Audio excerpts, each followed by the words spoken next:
The thing is, Declan, we've not got the big kind of lead-out trains. It's, you know, this is why we see it in some of these kind of smallish races. So I know we're at a decent level here in the World Tour races that it'll be going so quickly now. That and that's what happens when you get smaller teams. You cannot do the big lead-out, and especially this kind of far out. I know we're only 3.2, but normally it's kind of 3, 2.5 is when you want to be kind of hitting the front. And it's okay for the Wagner rider to dive off the front there and get 20 seconds of glory. It's diving off the front, keeping it going. There's not many riders that can do that. In the past there was some, but nowadays it's very difficult to do. But it's fast moving, but not at, you know, top end speed that we would get in a World Tour race. And so this is why we're getting the bunching up. And there's a lot of riders now getting very excited because they realise that they're in with a chance. And for a lot of the smaller teams, of course, they're in with a chance of getting a top 10 finish today. We had one yesterday with the Rincal team infiltrating the top 10, and for some of these teams to get in the top 10 and this sort of level of race, this is a big opportunity for them.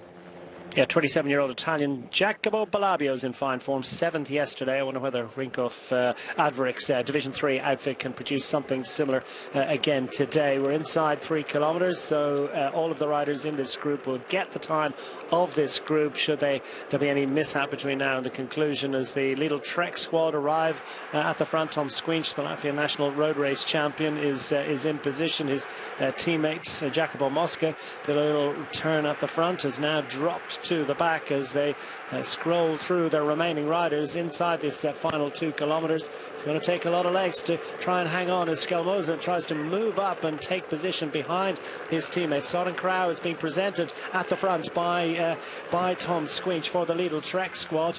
Big push from the yellow jersey to try and move up. Romain Gregoire's on different duty here, and perhaps just wants to stay out of trouble and maybe just try and create something for a teammate.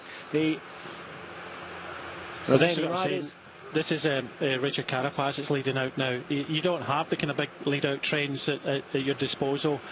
When you get the likes of, Richard Carapaz, he's doing his job. He's doing what you would expect him to do, but it's not the kind of big power that you have. You can see that the favourite for the day, Marijn van den Berg, is sitting in 3rd place. That would ideally be the best wheel to get, and on that wheel you see you've got 2 riders from Decathlon. A few riders a little bit kind of further behind, but you have to battle it out. There's 10, 6 and 4 in the finishing line. If Gregoire gets 4 seconds, then he'll take that all day long. But it's a long drag up. Soren Krauw is up there as well, so this is going to be an interesting finish. Albanese coming up as well, but you cannot look past the blue jersey of Marijn van den Berg for EF Education in this sprint. We are inside the final kilometre of this second stage of Tour de Luxembourg. What a great job done by Casper Asgreen, Richard Carapaz and others as they are about to present Marijn van den Berg. But are they going to get swamped as Decathlon? AG2R riders down, Kluckers goes down, and has he taken anyone else with him? I think not, so that was a relief for many, but not for him, as Decathlon AG2R into the final few hundred metres of this event. Marijn van den Berg has decided to spring, or is he waiting? He goes again, and the rider in the blue jersey, the outright hot favourite for this one, has launched for the line with 2:25, 2:50 to go. Is he going to be able to hang on? Was it a moment of hubris? Has he gone too early? And will Marijn van den Berg be able to hang on in the run to the line? Looks like Decathlon Groupama FDJ up for this one. Are they going to get it? No. It's arms aloft for Team Luxembourg, and that is a major shock. And that is an extraordinary development, because it looks as if the World Tour teams have been prevented from taking the glory here. Marijn van den Berg looked to go early, stopped, then went again, and that too looked as if it was a little bit earlier than anyone else, and waiting for full confirmation of the rider that got the glory on that occasion, because it looked as if Team Luxembourg got up to take what is a sensational and shock success in this one.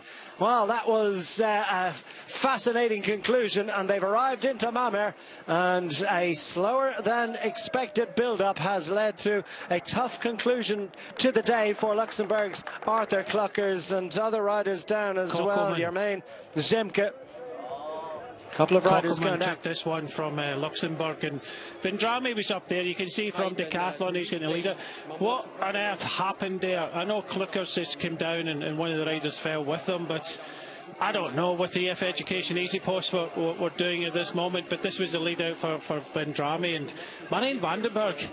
He did what Gregoire did yesterday and went from 300 metres to go, but look at fourth place there with Matthew Kokkelman, and he just waits. And you know, up there as well you've got Giacomo Via for Wagner, but it was a hard one up there. Donningworth as well was up there, number 41, but that was a great sprint by Kokkelman there to take the biggest victory of his career. Vendrame in second place, Donningworth in third place, Del Grosso was up there in fourth, but Marijn van den Berg, the hot favourite, finishes in fifth place.